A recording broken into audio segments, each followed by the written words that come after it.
তো বন্ধুরা, আজকে যে পটলের রেসিপিটা আমি তোমাদেরকে বানিয়ে দেখাবো, তো যারা পটল খেতে ভালোবাসো না তাদেরও পটলের প্রতি একটা আলাদা ভালোবাসা জন্মে যাবে। তো কিভাবে বানাচ্ছি সেটা দেখতে গেলে পুরো ভিডিওটা দেখতে হবে। তো দেরি না করে ভিডিওটা শুরু করা যাক। বন্ধুরা, এখানে আমি 4টে পটল নিয়ে নিলাম। বড় সাইজের পটল নেবে, তোমাদের বেশি কিছু করার নেই। প্রথমে পটলের মুখগুলোকে বাদ দিয়ে দাও।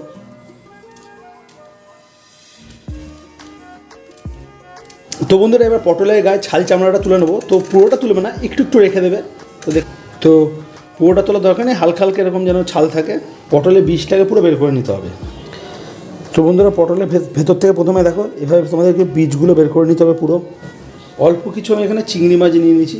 তো চিংড়ি মাছটাতে নুন হলুদ মাখানো ছিল, বা একটু এটাকে মিহি করে একটু কুচি করে নিতে পারো, মানে চিংড়ি মাছের কিমা টাইপের বানিয়ে নিতে পারো।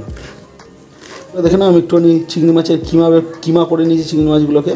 তো বন্ধুরা, মেন মশলা যেটা তোমাদেরকে বানাতে হবে, তো দেখে নাও আমি এখানে একটু সর্ষে নিয়েছি, সাদা সর্ষে কালো সর্ষে মেশানো। তো সর্ষের পরিমাণটা একটু বেশি নেবে।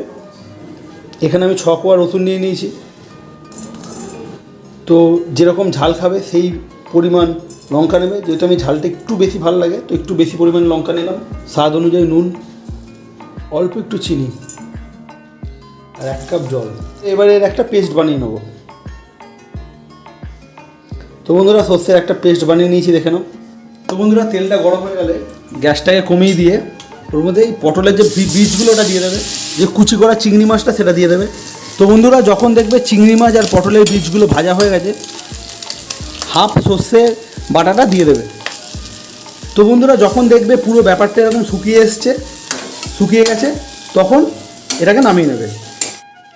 তো বন্ধুরা, এবার তোমাদের যেটা করতে হবে, এই যে পটলের ভেতরে ফাঁক করে এই যে পুরটা বানিয়েছি এটা নেবে আর ঢুকিয়ে দেবে।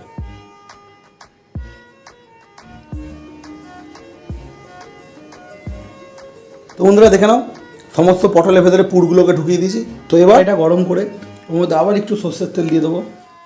সমস্ত পটলগুলোকে একটু ভেজে নেবো। তো বন্ধুরা, দেখে নাও পটলগুলো একদম ভাজা রেডি হয়ে গেছে। কড়াইটা গরম করে আবার ওর মধ্যে সর্ষের তেল দিয়ে দেবে। 1 চিমটি কালো জিরে ফোড়ন দিয়ে দেবে। এবার বাদবাকি যে বাটা সর্ষেটা ছিল, তো ওটাই এবার এর মধ্যে দিয়ে দেবে। জল যতটা পারবে কমই দেবে, একটু মশলা ধোয়া যে জলটা ওটাই শুধু দিয়ে দিলাম। পটলগুলোকে আস্তে আস্তে এর মধ্যে দিয়ে দেবে। তো বন্ধুরা, গ্যাসটাকে মিডিয়াম ফ্লেম করেই ঢাকা দিয়ে কম করে 15 মিনিট মতো রেখে দাও। তো বন্ধুরা, 15 মিনিট হয়ে গেছে।